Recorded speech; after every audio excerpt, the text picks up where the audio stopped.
Alors, ben, je me présente, je m'appelle Christian de Coninck et je suis passionné par l'histoire locale, l'histoire de Vlaandres en particulier, parce que je suis velenois de souche et ça fait plus de 60 ans que j'habite Velanne. Voilà, ben, je vais vous parler d'abord de la chapelle de la Vacquerie, c'est le lieu où vous êtes. Il y a une petite anecdote avec cette chapelle, c'est que à la Vacquerie, il y avait le cheptel de la ferme qui mourait. Et les fermiers à l'époque ont décidé en implorant Saint Rita que si ça s'arrêtait, il y aurait construire une chapelle.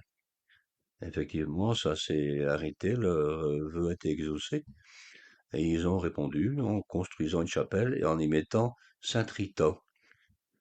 Et finalement, quelques années après, on a vu que les gens ont vu que Saint Rita était une, euh, une statue vraiment très onéreuse, et ont décidé de transférer Sainte Rita à l'église et de mettre un autre saint dans cette chapelle.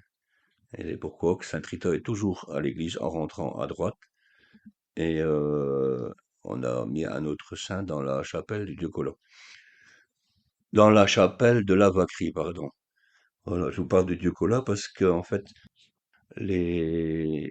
donc beaucoup de gens se rendent à la chapelle du Dieu Collat pour un certain nombre de maladies et